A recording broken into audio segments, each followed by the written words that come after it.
All right, thanks everyone for coming. Today we have Ian Dickson. He's the Manager of Design and Wayfinding at the TTC, and he actually has a pretty interesting background in designing wayfinding for hospitals around Ontario. So I'll let you take it away. I was going to say it, I used to be a UHN employee. There you go. When I was in college, I was a ward clerk. Oh. Here in the hospital. I worked in at TGA? Yep. Oh, well, welcome back. Worked in recovery and the nursery and urology. Nice. Anyway, okay. I guess I'm talking to today. How many people took transit today to get to work? All right. Well, Presto cards. Do you have Presto cards? Okay, good implementation there. Okay. And then how many are graphic designers per se? Okay, cool. So now the talk today is it's sort of a linear structured talk, but I'm happy to make it interactive if you guys want to talk or ask questions about anything. I guess today, we didn't even test this, so no? We'll go with the top. Let me get it back for you. Which button do I press? Left. Or left or right?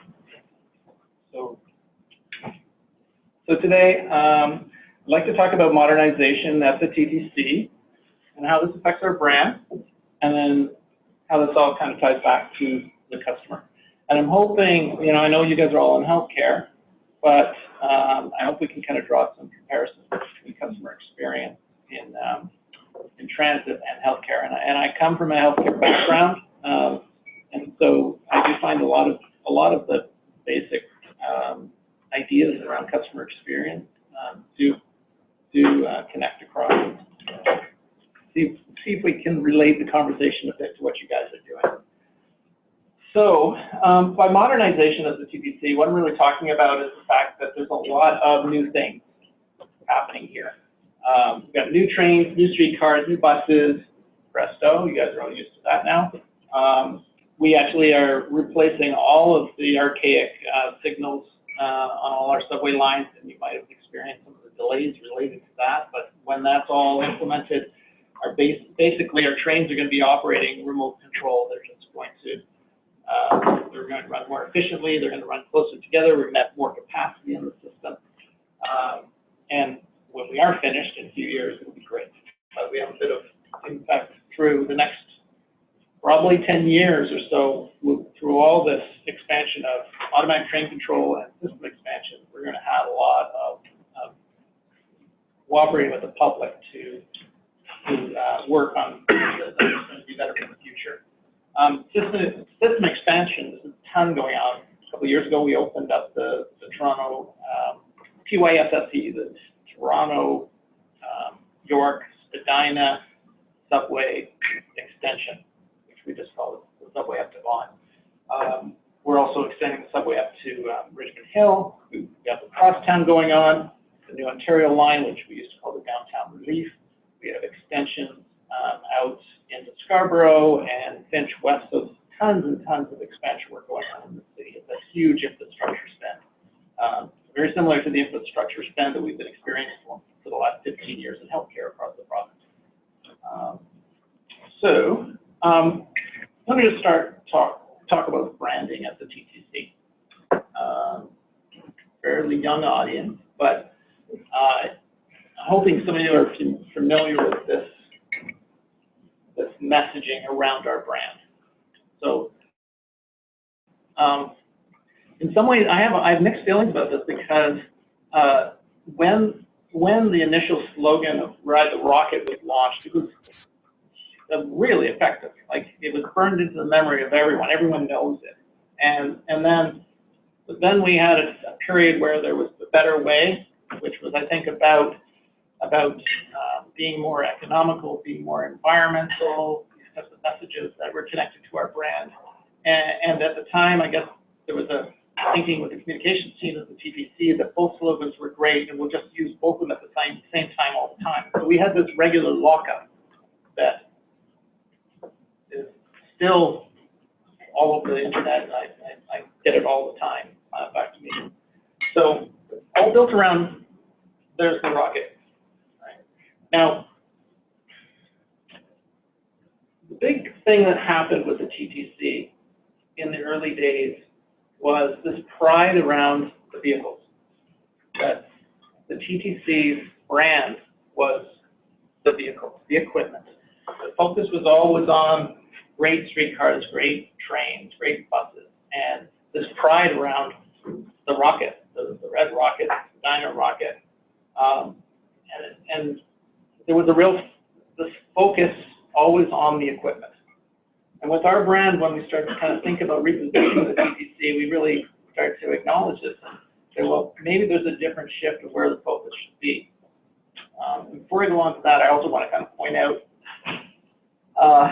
just to you guys, like, understand that when you do make a commitment to some sort of brand, you live it forever. This is just this past weekend. So still, people are talking about the better way and the crowded way. They use this term and tie it to our brand, even though it's been probably 15 years since we actually used the better way. But it's out there and haunts us. Haunts me. Like I'm having my coffee and on the weekend. You guys ever gone through a branding exercise? Because this was what we did. We kind of really looked at the different parts of our brand, how we were positioned, what sort of attributes we could apply to our brand, and then try and understand what the purpose of our organization was.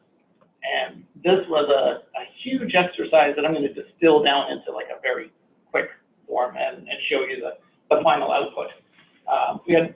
We had meetings with stakeholders across the organization. We talked to our customers, we talked to our designers. We really started to try and understand who we were in terms of our personality, what our role was, what our mission was, and how our customers saw us. So we built this, our brand triangle. It kind of starts at the bottom going up, and there's one element. There's a pointer in here or not, but one of the things I think is, I love this, is that we're built into Toronto. Like, we're actually physically part of the city. Physically, because the tracks are right on the roadways. The experience of living in Toronto, it goes hand in hand with the TTC. Like, if you're ever watching a movie that was filmed in Toronto, but they don't really say it was filmed in Toronto, but then you see the streetcar go by in the background, you say, oh, that's Toronto. Instant recognition that TTC is part of the city. Okay. No one else can say that. So that really differentiates us from anything else. Our role, like, people expect us to be safe. They expect us to be, in some ways, invisible. Like, when it's working, you don't really think about the TTC. It's just part of your day. The only time we really kind of stand out and we get news coverage and things happen is when we aren't seamless and when we aren't safe. So part of our role is to be seamless and safe. Now I'm going to try to give you some examples of our personality and our values and so on. But being motivated, forward thinking, practical, part of the city, these are all parts of our personality and our values in terms of responsiveness, inclusiveness, respectful, civic pride. These are all the things that came out of lots and lots of digging and meeting with stakeholders to try and distill it down to something that really, I hope when you look at that, nothing's kind of like, it's all achievable. It's something that you could actually apply to the TTC. Aside from the sarcasm that I showed you a couple of slides ago, because that's something we always face, but in more, not even an idealistic sense, but in a practical, this is what we, if we aren't what this right now, it's what we want to be and what we work towards being. And so this is what our brand, really, the purpose of our brand is. So it all comes up to support the world-class experience of Toronto today and tomorrow. All right. And when I say I brought up Toronto a lot, so there's something about the connection between Toronto and the TTC. They go hand in hand. They're connected to each other. And so in a lot of ways, we look at our brand as being, we can actually, in some ways, we are Toronto. And so we can use that, and I think we can very confidently use that. Here's an example. So a couple of years ago, did you guys, anyone have these MetroPass you can ride? So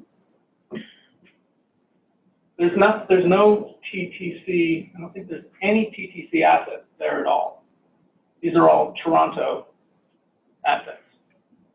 But it's a natural for us to take ownership of these things, to take Toronto and reflect it back to our customers, because Toronto is us, we are Toronto. And this is an example of how the connection of the bond of the brand of Toronto and the brand of the TTC work together. Part of life in Toronto, part of the great things about Toronto. Getting a nod? Does anyone get that? Sort of see it? It just seems natural, doesn't it? All right. So we talked about, now we didn't want another slogan, a slogan that would haunt us. So we don't have a slogan right now. But in the background, we think, and when our designers are working on communicating, we talk about connections.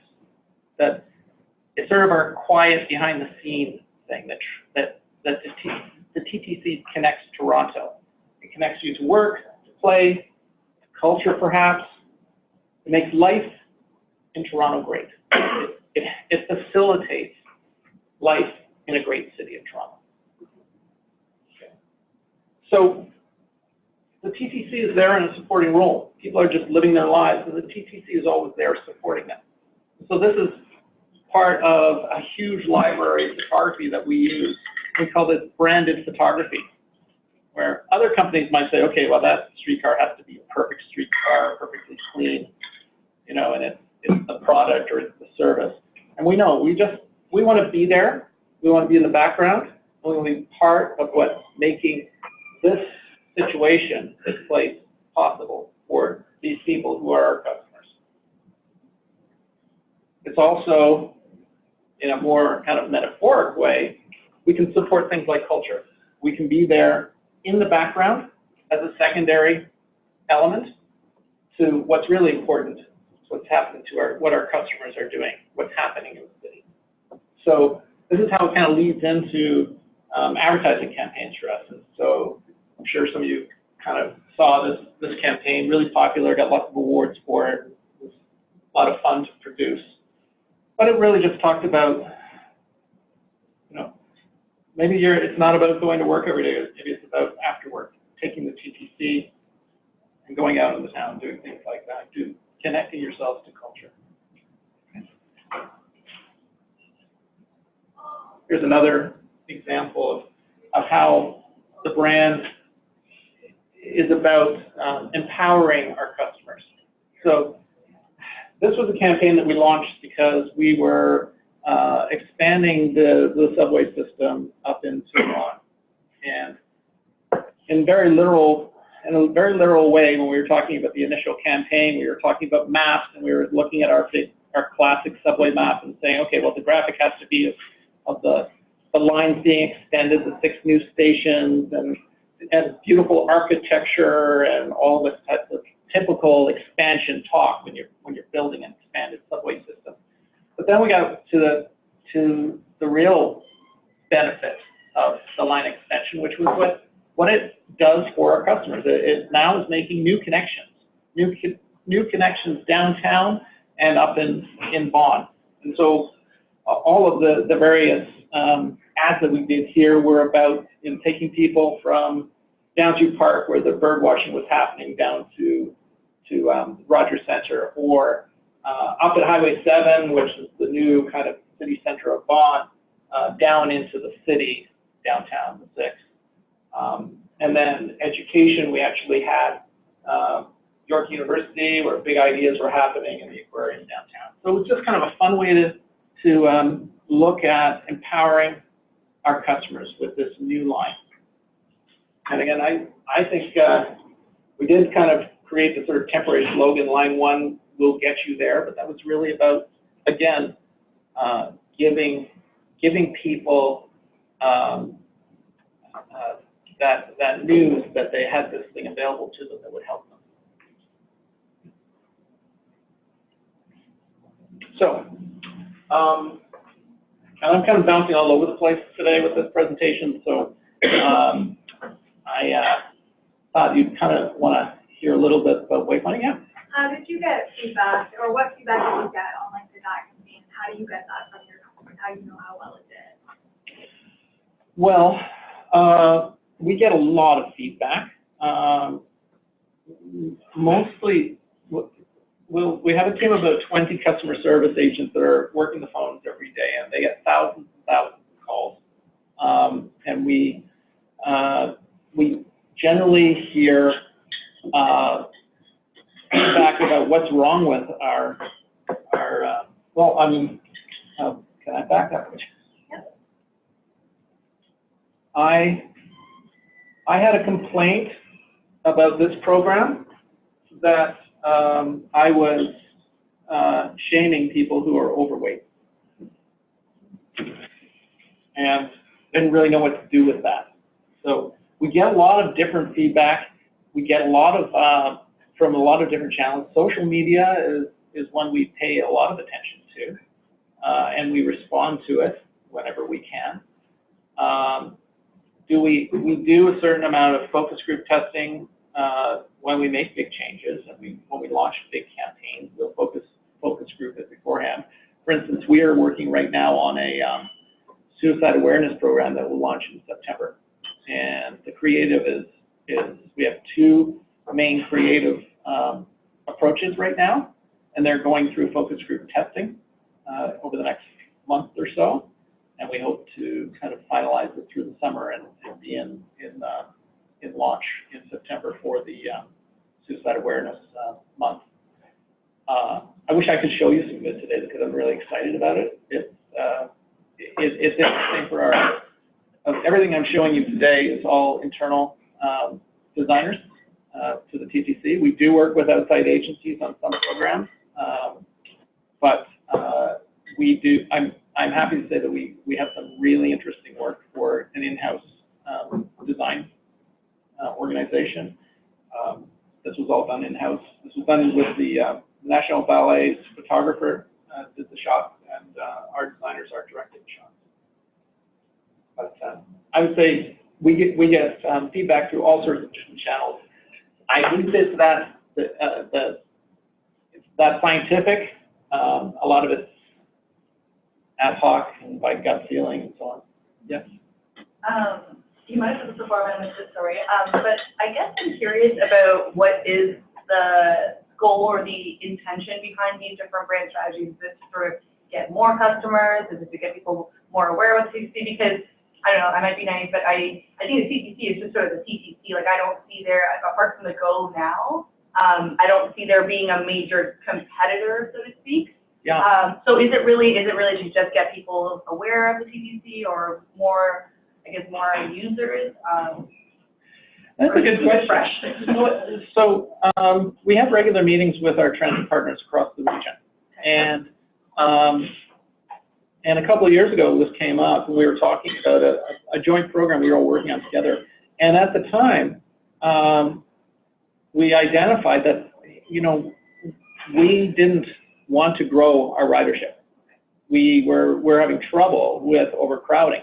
And so, where at the time, I think it was Brampton Transit who was at the table, and they were the opposite. They were looking for a ridership growth strategy. And so we were coming at this one project with two completely opposite goals, yeah.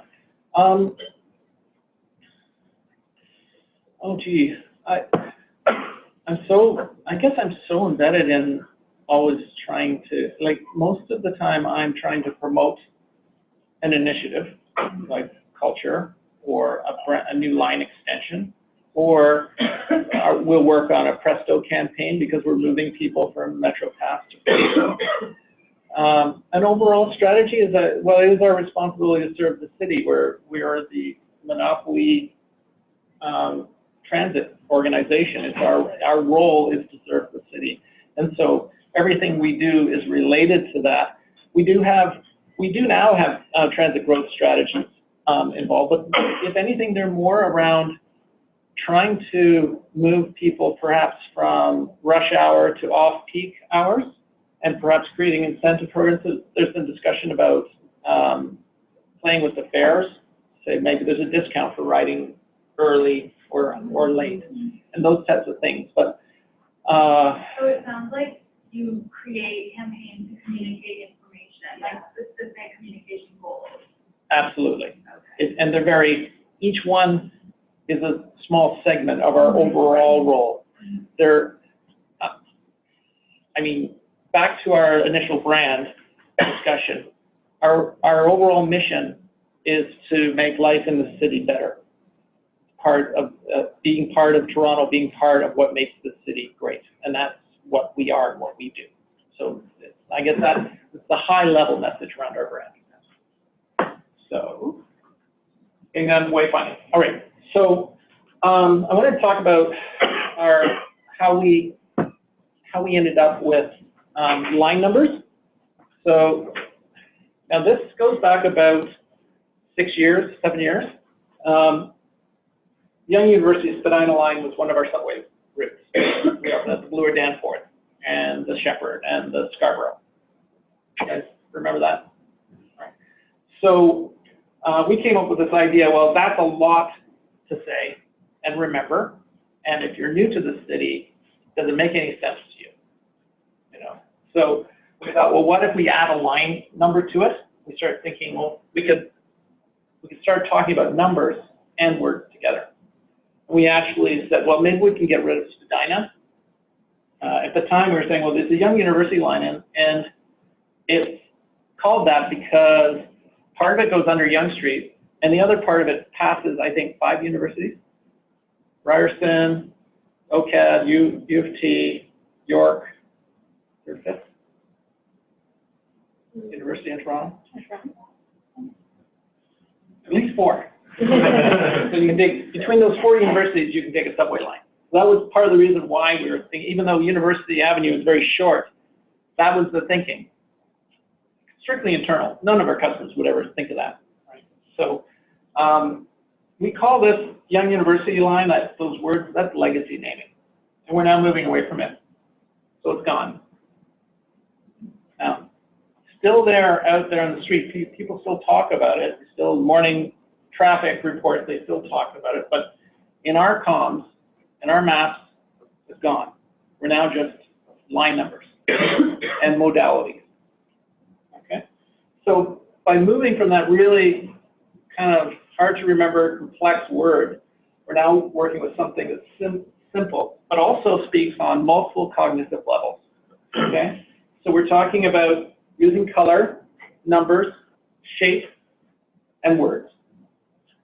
So in terms of understanding and connecting with this, it doesn't matter that you don't speak English. It doesn't matter what sort of education level you have, your level of stress that particular day, because you can look for the number, you can look for the color, the shape, the word. You have a lot of different ways that we're speaking to you now, instead of before when we were just using words, a long word. Okay? So wanted to put this as well. At the time, we were also thinking about how this would work on apps and so on. So even though 6 years ago, when apps weren't as big a deal, we were already thinking about this. This is now one of a third-party app that uses our number system to find their way around the city. Oh, the other thing I want to talk about there was we are also heavily into open data, and so we supply all of our data. We try and keep our data really clean and accurate, so that we encourage third-party developers. We work very closely with City Mapper on this app, and the city generally has a policy that all the agencies of the city follow an open data program, and we have consistency across how that data is made available. So that if you're dealing with the TTC or you're dealing with Toronto Bike Share, you're kind of working with the same type of language. Now, I'm not a programmer, but I'm told that this is very good for that type of work. All right. So at the time when we changed the line numbers, it was about simplification, trying to make it easier for people to understand. We also started taking a hard look at our sign system and say, is there ways we can make this simpler? So here's a couple of signs at Bloor-Young Station. And there's a lot of redundancy in this sign. You might notice there's two ways to get to Bloor Street. There is a stairs, an escalator, and an elevator that way. Basically, everything is that way. There's no sort of, which way do I go to get to a stairs? There's a stairs, there's an escalator, an elevator. There's no sort of options there. Everything is available. So why do we need to actually call them out? Can't we just say, if you need to get to Young Street, just go that way, right? So we really tried to figure out what was the redundancies and how could we simplify this. And so now at Bloor-Young, this is what you have. And we did this across the system, simplified the signs. One of the things we've decided in a place like this is that Bloor Street is upstairs, and you could get to it that way or get to it this way. Well, do we really need to tell them both ways to get to the same place? If we give them the best way, and the next time they might find shortcuts, find better ways to go, they can find that themselves. But instead of kind of giving them, well, Bloor Street on the south side, Bloor Street on the north side that way, that's a lot of thinking to do. Rather than just get them upstairs, get them on the street, and if they need to cross at the light to get to the south side or the north side, that's fine. But what we're trying to do is just keep it simple, keep traffic moving, keep it easy for people to find their way through. Maps. Okay, this is a fun one. All right. So this is when I arrived at the TTC. I was told that there was a bus that you could take from Kipling Station to the airport, right? And so I'm looking at this map. Here's Kipling down here, and here's the airport up here. And how do you figure out how to get from here to here with a map like this? And all I can tell is that there's, and the bus was actually the 192. So there's a 192 there, and there's a 192 there. But there's really no way to figure out how the 192 gets to the airport, whether it takes the East Mall or whether it takes the 427, what's happening up here. It's a mess. And so we weren't getting many people taking that bus. Or the people who were taking it were just people who worked at the airport and who knew it. And so we realized these maps weren't working. They're way too complicated. And so we moved to what we call a more diagrammatic approach to mapping.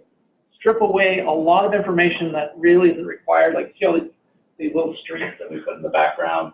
And you see how some of these routes kind of meander a bit, and they do all sorts of weird things. We straighten those lines out. Keep it simple, because you really don't, you're going to point A to point B. You don't care whether the road is wiggly, right? Nice straight lines, keeping it simple. And now it's actually realistic to say, hey, that green line going to the airport. It's very clear.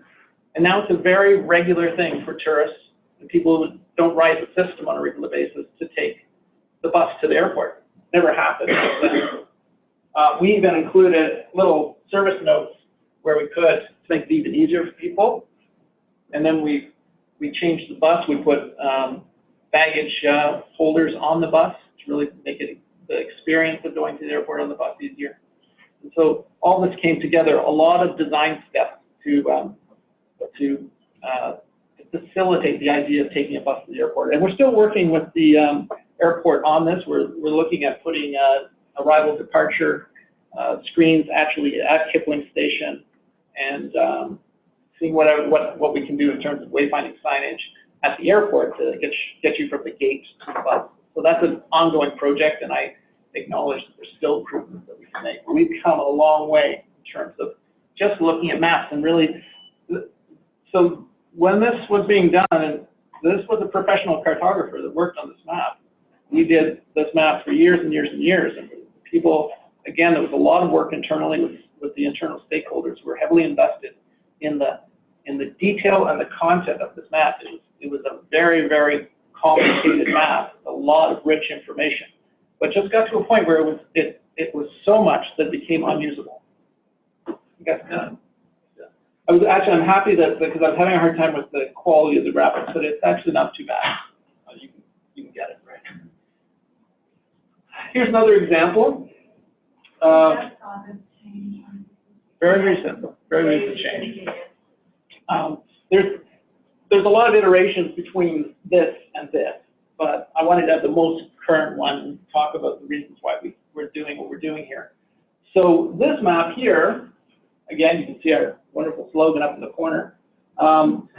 We've got a lot of extra information on this map. It has street addresses, it has parking, and at the time, free parking with MetroPass and paid parking. It even has little T's on the dot, those red T's, that tell you whether you need transfer at that particular station or not to get on a bus. And we started to look at this and say, well, if I'm riding the subway, do I need to know where the parking lots are? Because there's a good chance I've already parked my car. And if I haven't, there's a good chance I'm not going to be hunting for parking on a subway system. So we took the parking off. The street addresses, well, generally with people with smartphones, they don't really need street addresses anymore. A lot of this, like you go through a lot of information here that just,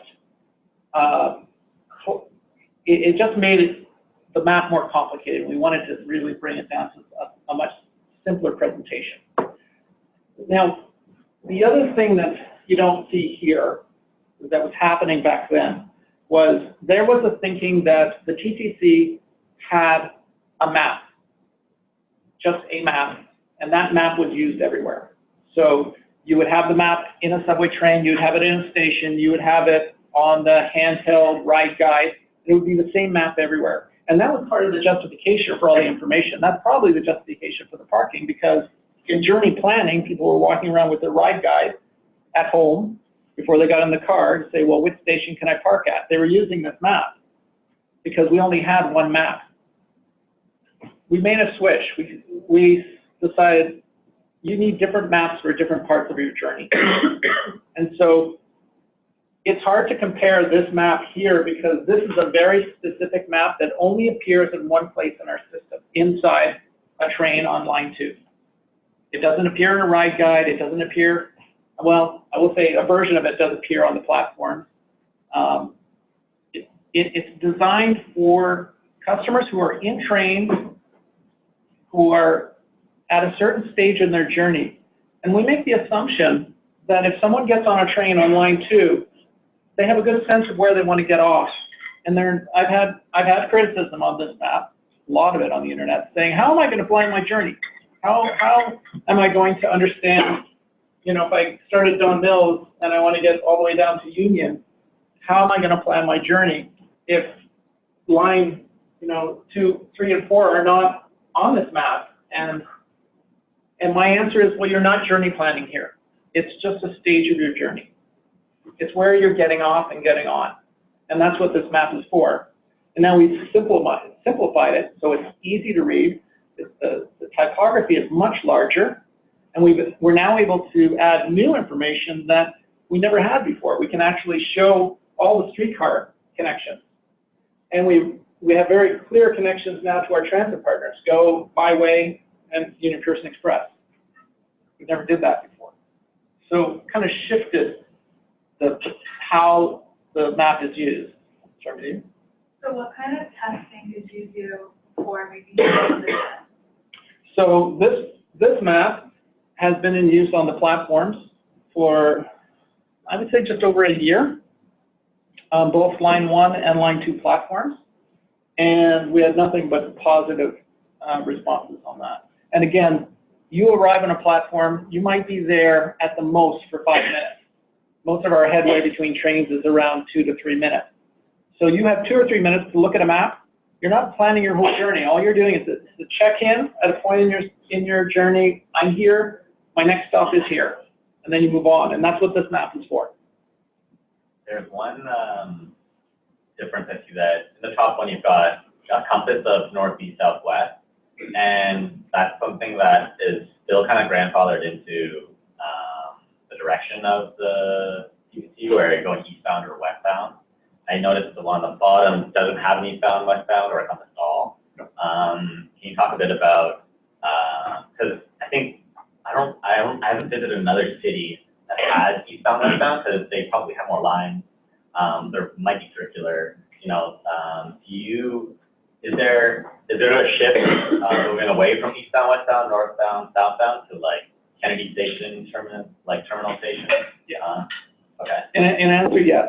And that actually, I was thinking, I'm glad you brought that up, because that's one thing I didn't include today's talk, but I wanted to talk about is sort of what's coming up.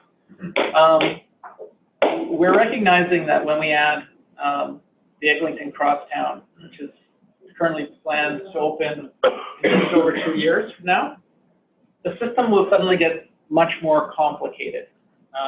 At Kennedy Station, for instance, way at this end, you'll have 2 westbound trains. Yeah. So it's inevitable that we need to move to a terminus-based system and move away from the compass-based. And so we are involved in doing that right now, and that's what this is.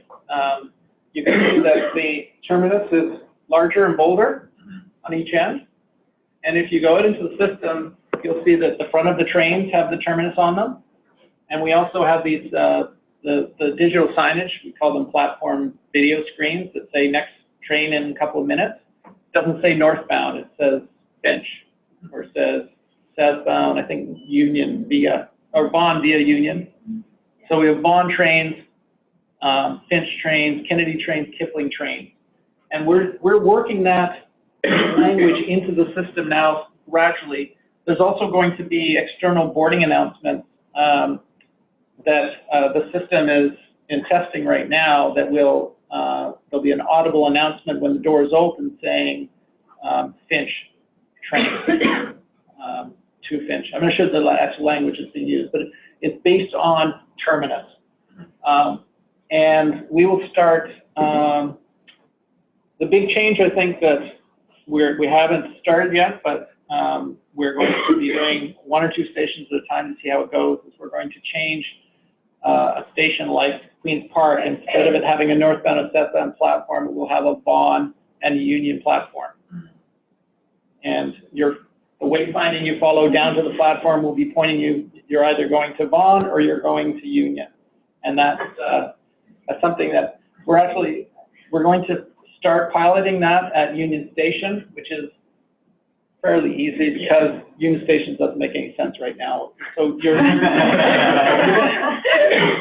going to change it so that you have a Vaughan platform and a Finch platform at Union, and that will simplify the signage.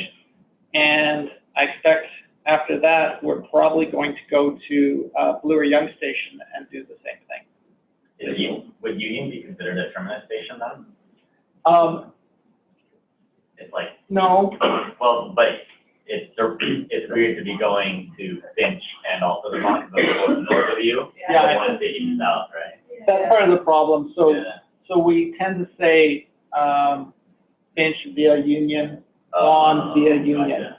That's what we're saying right now on the platform video screen. Okay. So. Right. So that's helpful, that it's just via union. Union is south. Yeah. Yeah, Right. yeah. Yeah, I've never heard the point, but I understand why. Yeah. And I have to understand that when we change something, we don't have much of an opportunity to go back and change it again for a long time. And so we're trying to make decisions today that we can live with for 10 or 20 years. So, well, probably longer. So, just more maps. This is another new map that we just created that I guess this really is acknowledging our robust streetcar network that works along with our subway network. And these are rolling out across across the system, in our ride guides, in our trains, and we're putting these new, we call them system route maps, or SRMs. These are being installed right now. I hope to have most of the downtown U complete by the end of the month. And this is a modular system. You'll see them in different configurations depending on how much space we have available in the station. But it gives us an opportunity to do our detailed system map, our more general rail map that I just showed you, as well as this map, which is the TO360 map that we worked with the City of Toronto to develop. So that's a cooperative map that includes transit information and points of interest, and within a 5-minute walking radius of the station.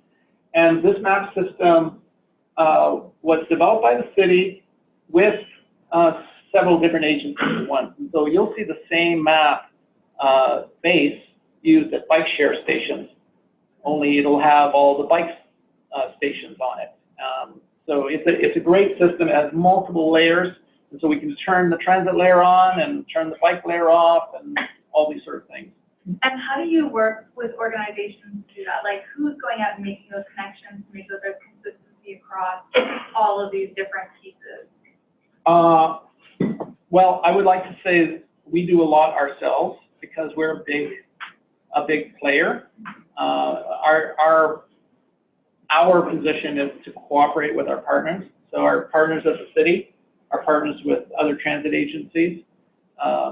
So there's a lot of cooperation for mutual benefits and mutual customers. It's just interesting because, like, even within our hospital, like, different departments are communicating information in different ways within one institution. So it's, like, interesting to see you guys do it across different groups, and that's why I'm curious as to how that information is transferred. I mean, I even within wayfinding and healthcare, I think there could be a lot more cooperation across hospitals, right? Like, and I don't know why there isn't. And I think the LIMS holds some responsibility there.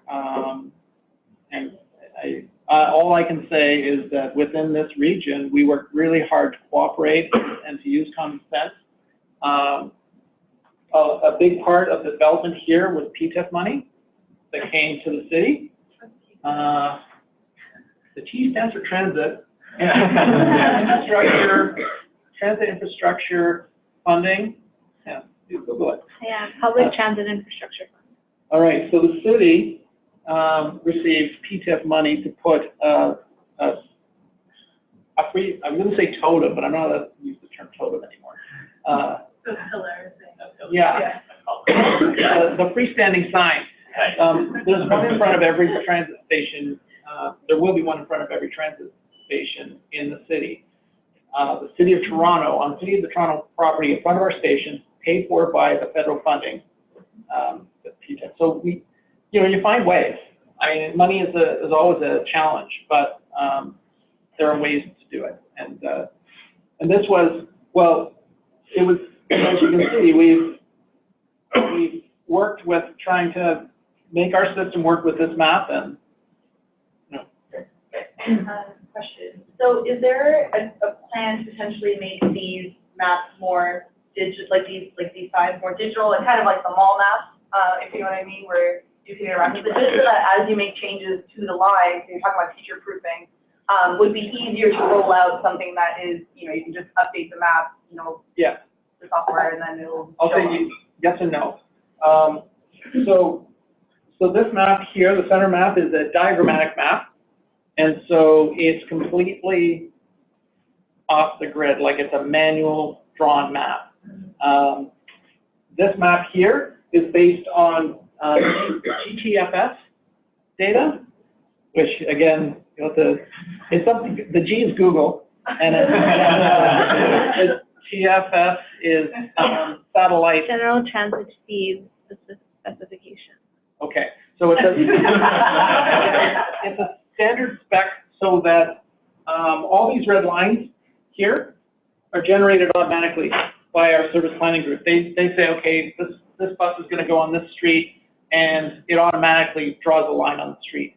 And the designers work with this information to generate the maps automatically. And then in a perfect world, we could say, well, then when we decide to change a bus, go on a different street, we just hit a button, it will automatically populate the map. I print a new one, put it in. It becomes dynamic on the internet, so that the day it happens, it populates through all these systems.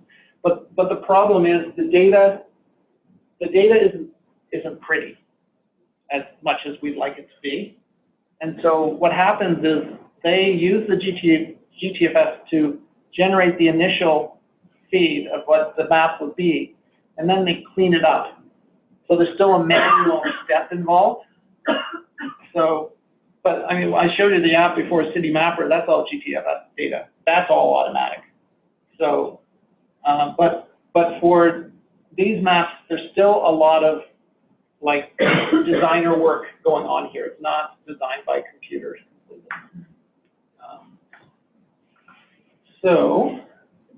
I just want to tie this back to the customer. So we've been talking about how we want to be simple, consistent, current, reliable, future ready. These are all the things that we're trying to do. Now, how does this connect? And of course, accessible. Forget about that.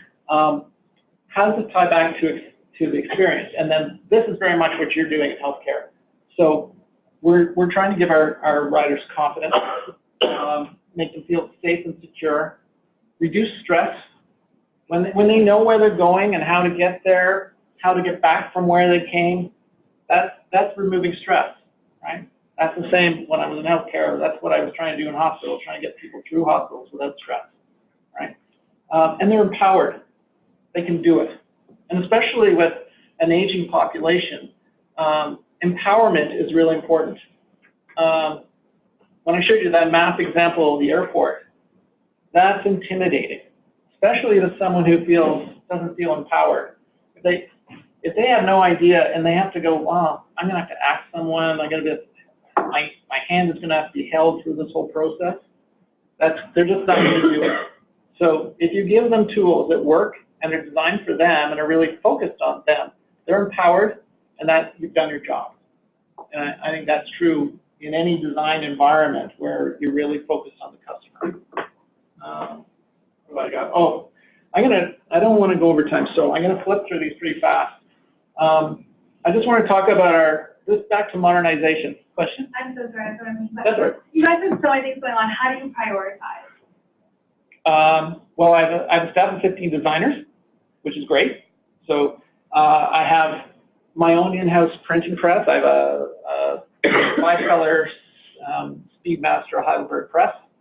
I have 2 massive digital flatbed Annapurna machines.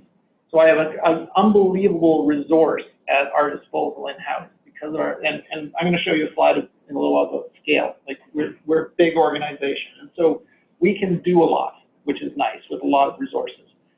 Our priorities are driven by our leadership, and our leadership, I would say, is very customer focused and has moved over the last probably 5 years. We've moved from a very operational, keep the trains on time type of thinking to very much a customer focused, customer experience thinking. So I would say I look to my leadership for what they think is important. They think Presto is important, so we spend a lot of time on Presto. This is really important, these new vehicles. So we have these beautiful new streetcars. We thought, well, we've got a lot of new buses as well, and we should actually make these look new as well. So we have this, there's the old one, right? We have these sort of black and white red buses, and we thought, well, can we own red on the street? And so we brought them back to have that kind of consistent fleet having. These are brand new buses. They're brand new. They're also refitted buses. So this one actually has been on the road for 6 years and just got a fresh coat of paint. But we also have a lot of other. This was another repaint. We call this an articulated bus. But we have also these new hybrid and electric buses. So this is part of giving that impression of modernization. It is modernization. It's more than just an impression. It's a physical modernization of our fleet. We have 2,000 buses across the city right now. So slowly they'll all be replaced with electric buses. We're getting 60 new electric buses this year. And we also have a brand new fleet of wheel-trans vehicles. We call these ProMasters, purchased with PTIF money. So, and I guess I'm just going back to this. So part of this modernization is just, again, this is new tech. It's reliable, it's safe, it's more environmental, and the entire fleet and the whole system is moving towards full accessibility. Okay, this is my scale, back to what I was saying before. So 15,000 people just work at the TTC, 75 stations, 2,000 plus buses. So it's a lot of vehicles. It takes a long time. So when we make design decisions, we're making that decision. The implementation can go over years. And so that's nice to what we were talking about there with the terminus question. We make the decision to move away from northbound, southbound. I think we really made that decision 2 years ago. And we're going to be working through this for years and years and years. Or to get rid of legacy streetcar, subway station names, subway line names. Sorry, I blew it down for it. We make that decision. We're still going to be in the system for a long time because of the architecture of the vehicles. And as well, we're not like a private organization where we can just throw lots of money at it and change it overnight. Our branding is a slow state of good repair. We work anytime we have an opportunity to upgrade something, move it closer to our current branding, our current design standards, we do it. So, and I guess I've already kind of alluded to this already. Our system is going completely accessible, so that's a big part of what we do. Our growth and expansion of our subway system and our vehicle fleet. Already talked about a partnership with our partner agencies, a big thing for us. So that's kind of where we're going now. And that's it. I just want to say that our brand embodies the experience of connecting people and as part of life in the great city of Toronto. And I hope kind of that's what I was trying to get across today, and I hope you guys got that feeling. So, thank you. We have about 5 minutes for any other questions, otherwise we'll wrap up. Sheena? I also, I brought something here. This is change management. So if you guys, when we introduced new subway numbers, we weren't sure how people were going to take it, and so we made thousands of these buttons and gave them away. And yeah. So we gave, I think we probably made 50,000 of these buttons and handed them out in the system. When we introduced line numbers,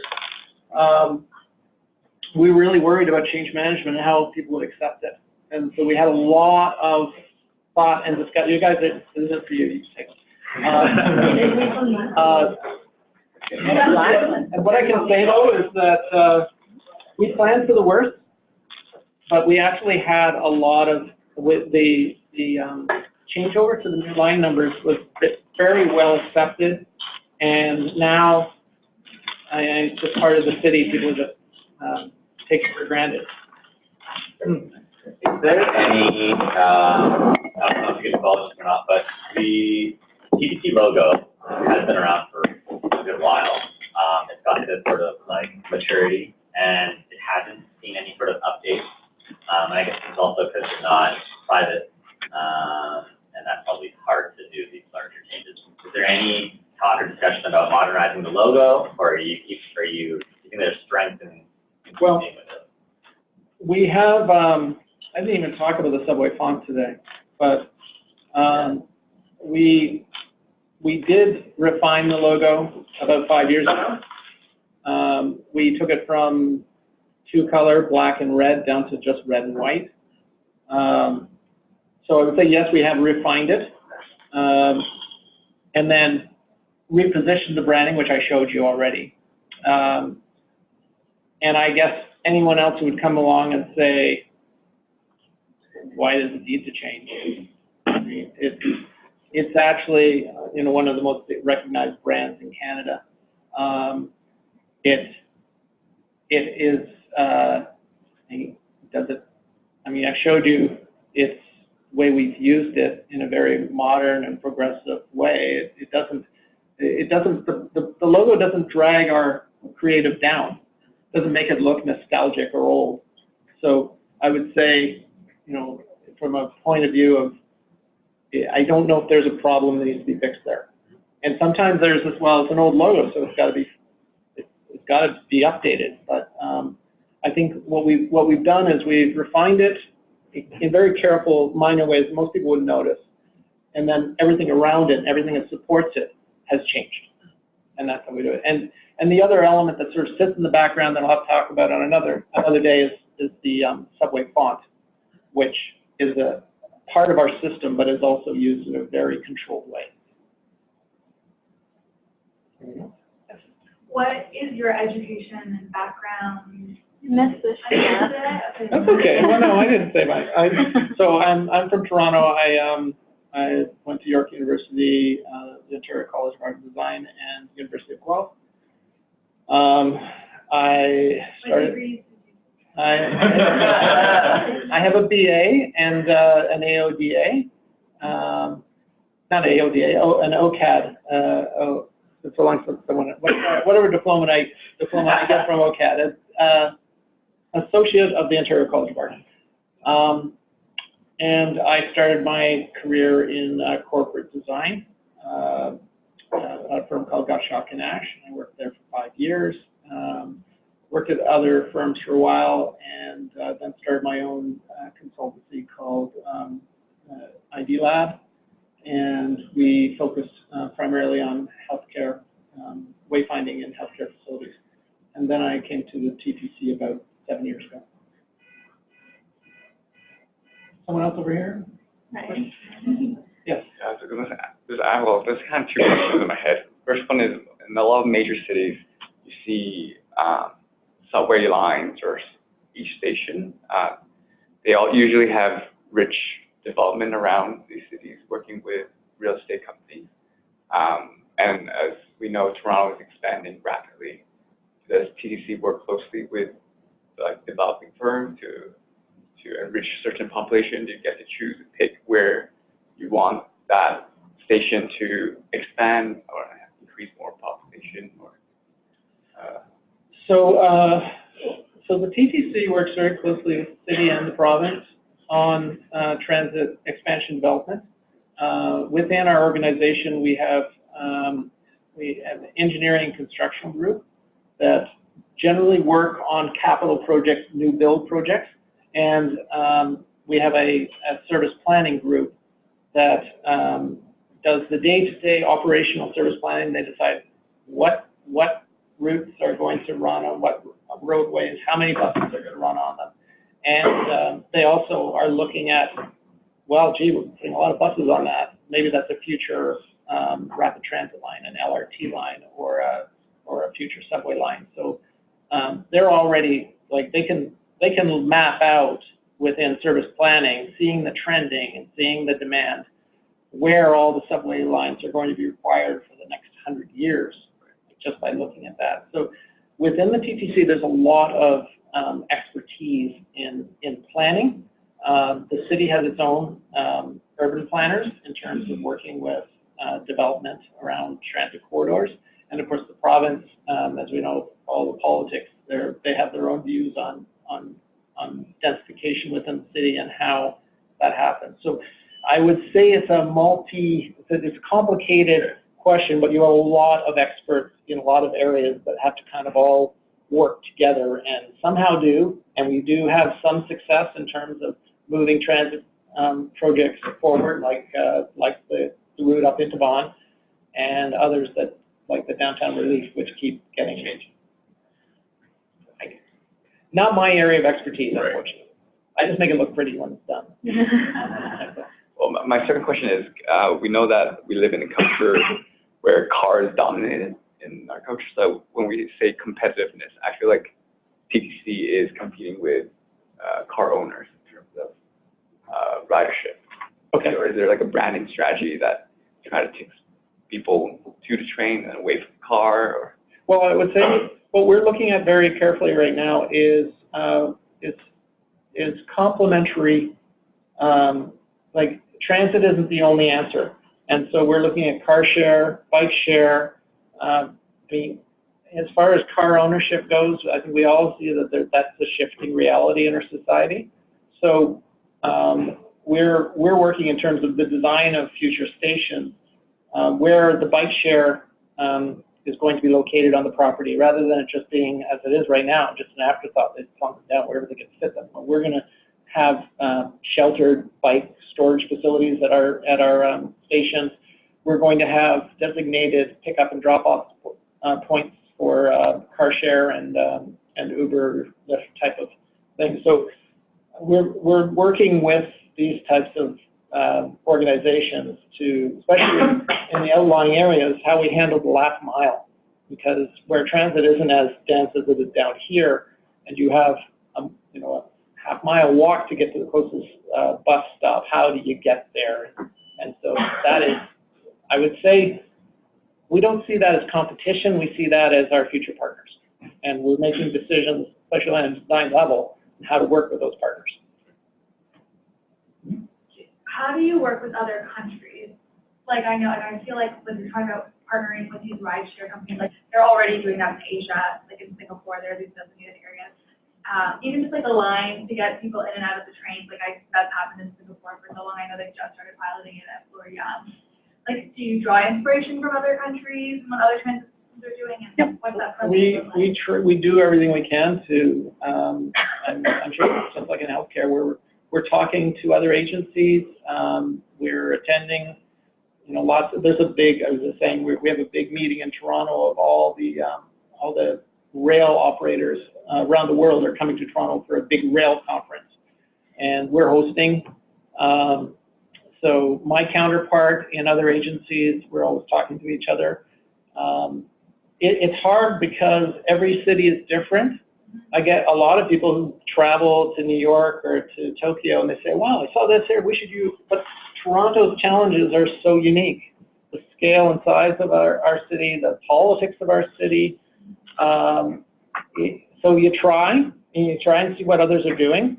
But most of our solutions are, I hate to say it, generally tend to be custom Toronto solutions because of who we are and what our situation is. You mentioned politics. I was just thinking about that so much. I remember so much of like the political campaigns. A lot of them focused on transit, and transit is such a huge conversation anytime anyone goes for any level of election. And so I guess I'm curious about what that experience is like. I mean, I know healthcare is also, right now, especially now, like we're really informed by what's happening in current politics. But I think I'm curious about how do you retain your own goals as an organization, and especially as you talk about branding, with the pressures around like who's in office and what is their goals, and how do you sort of reconcile those two things? Stay focused on the customer. Yeah. And try not to get tied into the politics. We're not a political organization, and I really, from a branding point of view, I do live that. Like that's not just that triangle. That is what we do. We constantly check back to what our role and our goals are, and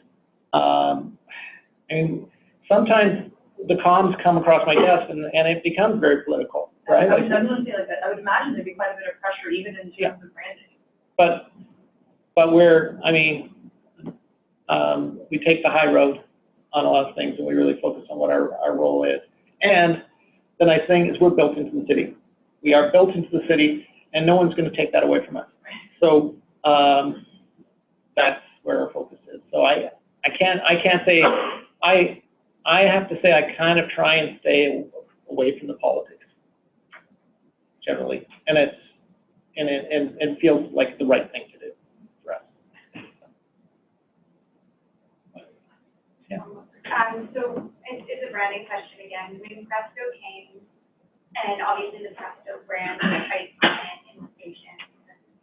Like the Presto card itself doesn't look like the Metro Pass, which has that connection to Toronto, in the way that you branded those. So as the system changes and you develop new things, do you see that you're losing opportunities for this brand recognition, or how do you keep creating new ones? Well, we have sub-brands. MetroPass was a sub-brand of the TTC and was connected to the TTC. We have Wheel-Trans, for instance, that's a sub-brand.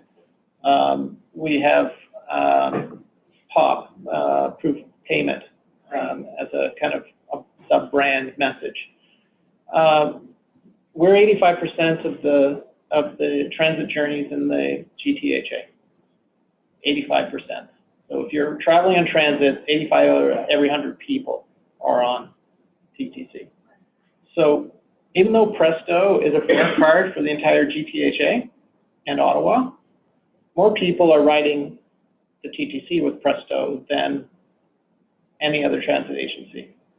So where I kind of see Presto is our vendor, and they're supplying a fare payment service to us, but they're very much a sub-brand of the TTC. And they will be, as time goes on and the uptake becomes more, people will just think about Presto as the TTC fare card, like MetroPass was before. So that's kind of where I see it evolving. We don't have any intention of putting a TTC logo on the card or anything like that, but other cities have done this. I think the Oyster card in the UK and the Metro card in New York. It's the fare card you use on the TTC, and also the Go and the My Way and YRT if you happen to be up there too, but mostly the TTC.